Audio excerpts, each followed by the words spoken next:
Misteri bangunan tua tempat keranda jenazah.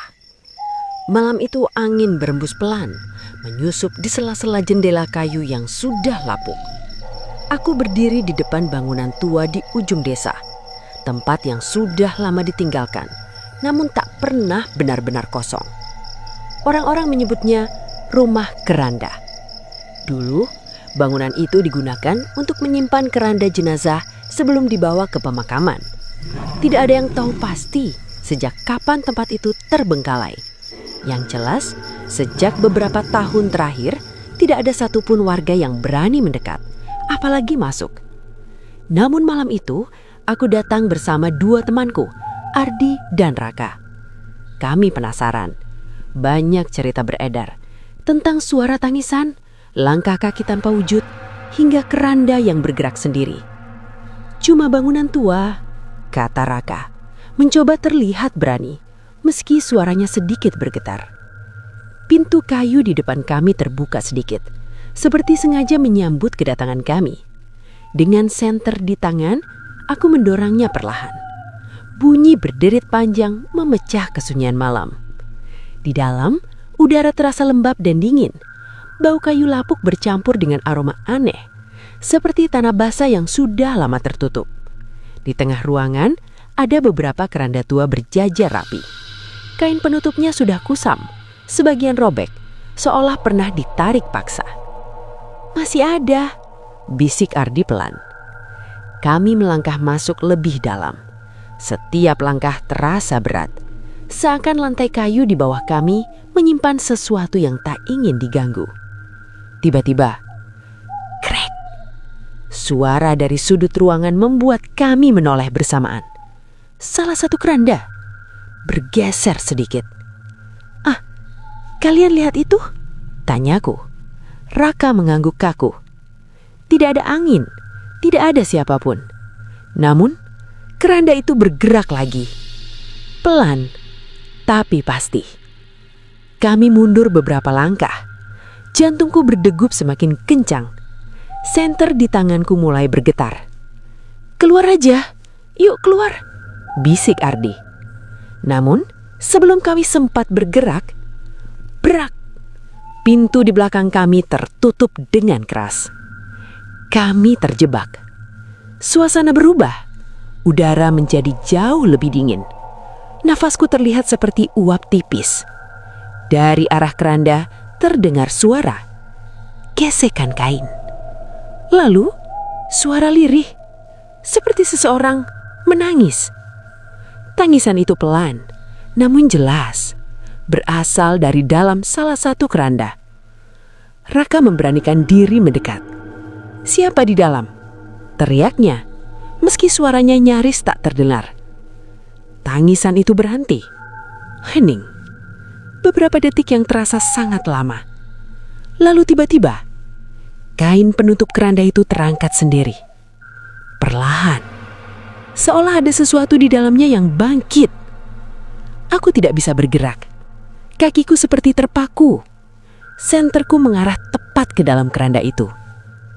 Kosong. Namun bekas lipatan kain menunjukkan seolah ada tubuh yang baru saja duduk di sana. Tiba-tiba, di belakang kami terdengar langkah kaki. Tok, tok, tok. Pelan mendekat. Kami menoleh bersamaan. Tidak ada siapapun. Tapi suara itu terus ada. Bahkan semakin dekat. Dan saat aku menoleh kembali ke arah keranda, seseorang sudah berdiri di dalamnya. Wajahnya pucat, matanya hitam pekat.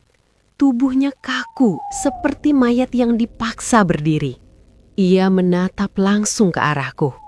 Mulutnya terbuka perlahan. Dan dari tenggorokannya keluar suara serak. "Kenapa kalian datang?" Suara itu menggema di seluruh ruangan. Seolah tidak hanya keluar dari sosok di dalam keranda, tapi dari dinding, lantai, bahkan dari udara yang kami hirup. Aku tidak bisa menjawab. Tenggorokanku kering. Raka mundur perlahan, sementara Ardi sudah gemetar hebat di sampingku. Ia melangkah keluar dari keranda. Gerakannya kaku, setiap langkahnya terdengar seperti tulang yang bergesekan. Krek, krek. Ia mendekat. Ini bukan tempat untuk yang hidup. Lanjutnya dengan suara yang semakin dalam. Tiba-tiba semua keranda di ruangan itu bergetar. Satu persatu. Pelan lalu semakin keras. Kain-kain penutupnya mulai bergerak. Ada yang terangkat sedikit, ada yang seperti ditarik dari dalam. "Lari!" teriak Raka akhirnya. Kami bertiga berbalik dan mencoba membuka pintu. Namun pintu itu seperti terkunci dari luar. Raka menariknya kuat-kuat, tapi tidak bergerak sedikit pun. Di belakang kami, brak! Salah satu keranda jatuh ke lantai. Disusul keranda lain. Suara benturan bergema bertubi-tubi. Aku menoleh, dan yang kulihat membuat darahku seperti berhenti mengalir. Dari dalam keranda-keranda itu muncul tangan. Pucat, kurus, kaku. Satu persatu tangan itu meraba keluar, mencengkram sisi keranda, lalu mendorong tubuh mereka keluar. Mayat-mayat itu bangkit. Beberapa masih terbungkus kain. Beberapa wajahnya terlihat hancur, seperti sudah lama membusuk. Ardi mencerit. Salah satu sosok tiba-tiba meraih kakinya. "Lepasin!" Ardi berteriak histeris sambil menendang-nendang. Aku dan Raka mencoba menariknya, tapi pegangan makhluk itu terlalu kuat. Tangannya dingin seperti es. Sementara itu, sosok pertama yang keluar dari keranda tadi kini berdiri tepat di tengah ruangan, menatap kami dengan senyum tipis yang tidak wajar. "Dulu kami juga seperti kalian," katanya pelan. Langkah kaki lain mulai terdengar dari segala arah. Bukan hanya dari keranda, dari balik dinding, dari lorong sempit di samping ruangan. Seolah bangunan itu penuh. Tiba-tiba, pintu di belakang kami terbuka sedikit. Tanpa berpikir panjang, Raka mendorongnya sekuat tenaga. "Sekarang!" Kami bertiga keluar secepat mungkin.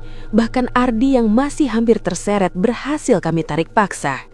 Begitu keluar, kami langsung berlari tanpa menoleh. Namun, saat kami sudah cukup jauh dan mencoba berhenti, Ardi terjatuh. "Aduh, kakiku!" katanya lemah. Aku dan Raka menoleh. Bekas genggaman di pergelangan kaki Ardi menghitam, seperti bekas terbakar. Perlahan, warna hitam itu mulai merambat naik. Ardi menatap kami dengan panik. "Ini kenapa?" Belum sempat kami menjawab, dari arah bangunan tua itu terdengar suara yang sama. Suara serak itu. Namun kini terdengar jauh lebih banyak, seolah puluhan suara berbicara bersamaan. "Kalian tidak akan benar-benar pergi."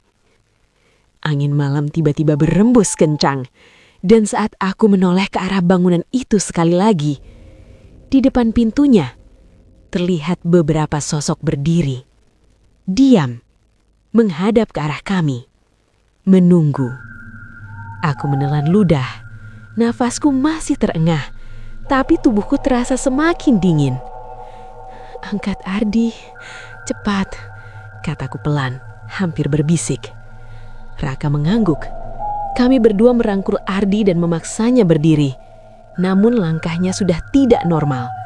Kakinya seperti kehilangan tenaga. Atau mungkin bukan itu. Bekas hitam di pergelangan kakinya kini merambat hingga betis.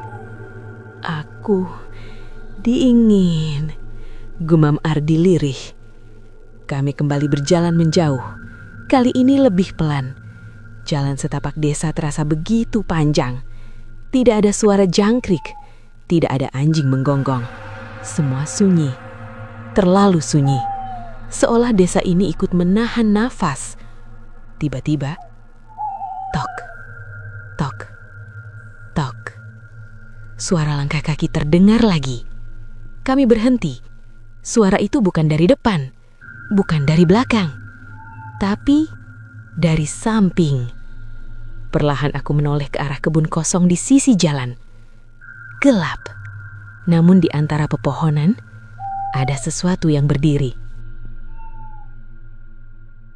Siluet.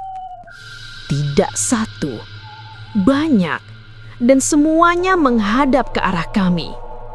"Jangan lihat," bisik Raka cepat. "Jangan dilihat, jalan aja." Kami memalingkan wajah dan terus melangkah. Tapi suara itu semakin jelas. Kini bukan hanya langkah kaki. Ada suara seret. Seperti sesuatu yang diseret di tanah. Seret, seret. Ardi tiba-tiba berhenti. "Ada yang manggil," katanya pelan. "Apa?" tanyaku. "Dari sana." Ardi menunjuk ke arah kebun itu. Aku dan Raka saling pandang.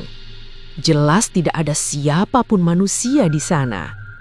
Namun Ardi justru melepaskan diri dari pegangan kami. "Ardi, jangan!" teriak Raka. Tapi Ardi berjalan ke arah kebun itu. Langkahnya pelan, seperti orang yang sedang dipanggil sesuatu yang sangat dikenalnya. Kami mencoba menariknya, tapi tubuhnya mendadak berat. Seperti ada yang menarik dari arah berlawanan. "Ardi, sadar! Itu bukan manusia!" aku berteriak. Namun Ardi tidak merespons. Ia terus melangkah hingga masuk ke dalam kegelapan kebun. Dan saat itu kami melihatnya. Tangan-tangan itu muncul dari balik semak. Pucat, banyak, menyambut Ardi, meraih tubuhnya, menariknya masuk lebih dalam. "Ardi! Ardi!" aku dan Raka berteriak bersamaan. Kami berlari masuk untuk menariknya kembali.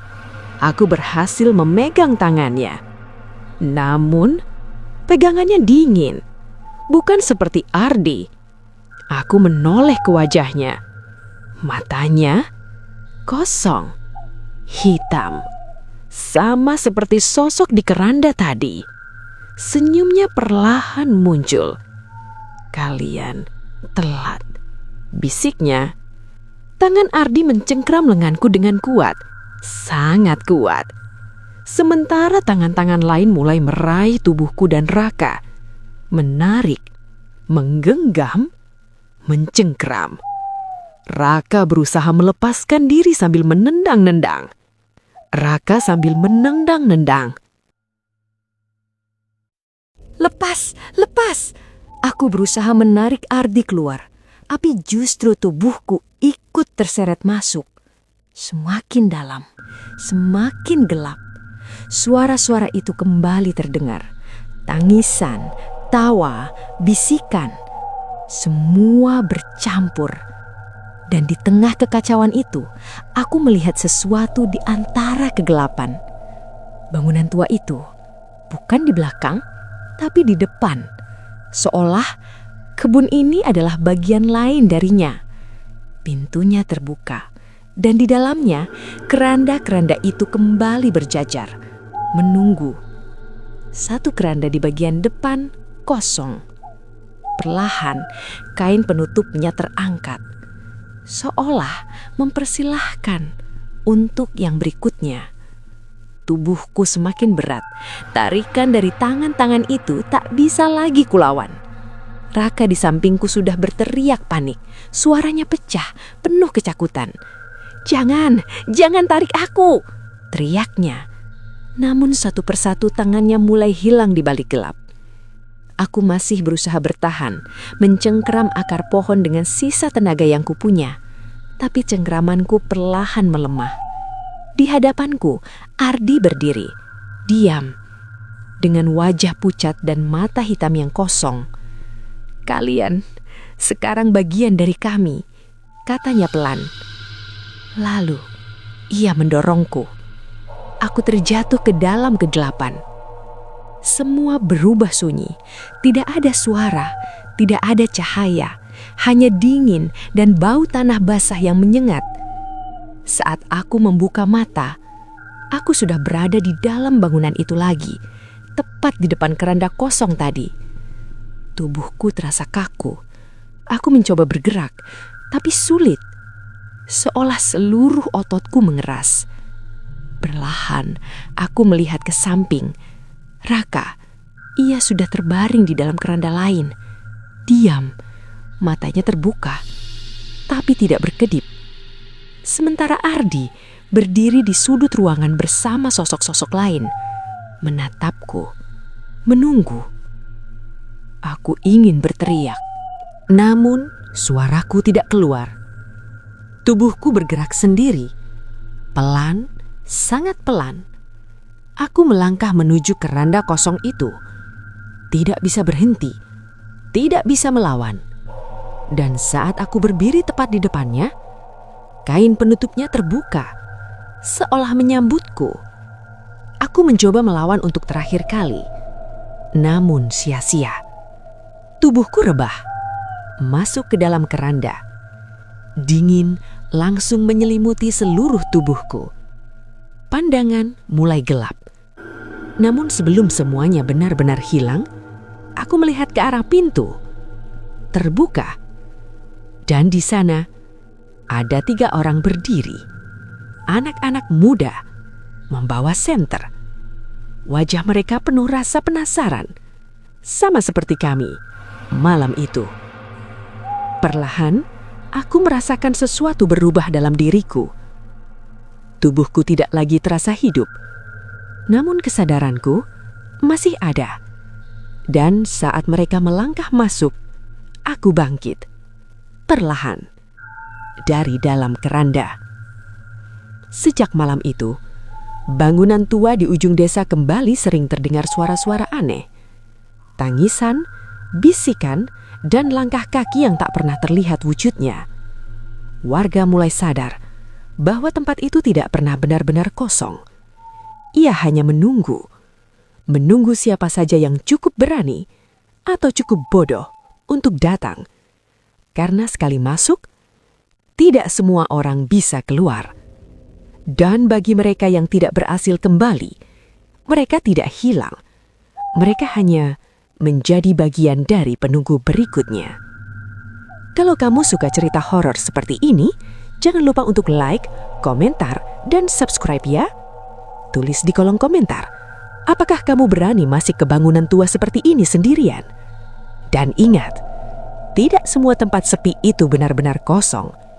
Kadang, justru disitulah mereka menunggu.